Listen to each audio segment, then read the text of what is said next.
Hi everyone, my name is Simi. I'm the host for Simi's Talk Show.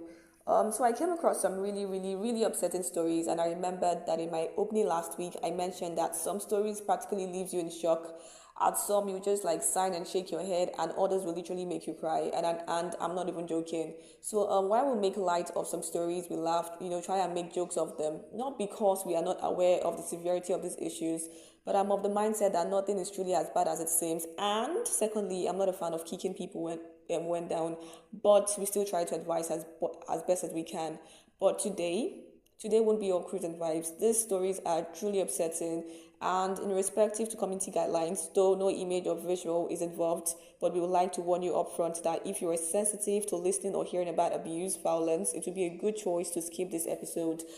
These are stories from friends and families of abuse victims, and we can only hope and pray that those in these situations come to their senses and decide that the best thing is to walk away. Now, let's read some of these stories together. A friend of mine was suffering from domestic violence for many years. She was physically, emotionally, and financially abused in her marriage. Eventually, the maltreatment extended to the kids. In 2023, she was advised by family members and close friends to leave the marriage since she wasn't benefiting anything from the marriage. Last straw was when she was beaten so bad by her husband to the extent of her not being able to see properly. She had to get glasses. She complained of not having much to her name, hence reason for her not leaving. She said she was working on something to enable her leave. Her family suggested that she should return to her parents' home for the meantime and work on whatever she wants to work on over there, but she refused.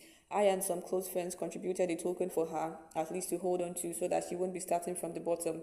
Then, nothing was heard about her situation again. Then, all of a sudden, there was news about her. So, her family reached out to her friends who contributed money for her previously to help their daughter rally around for 15 million. Everyone was shocked, like, what happened? It was then they were now given the full story. So, after the intervention from both friends and family, Sister Girl refused every suggestion that was given to her. Eventually everyone moved past that issue because the truth is everyone has their own problems they deal with, but with the promise from her that she was working on something big and in weeks she was going to be out of her abuser's house. But week turns into months, and did the abuse stop? Absolutely not. The money that was contributed by friends was eventually used in their home, probably to suit her husband. I'm not sure because her husband can be so manipulative.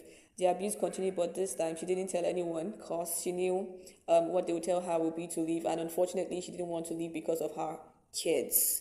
He hit her continuously to the point of blinding her. Now our friend can't see like at all, and her family are talking about flying her abroad.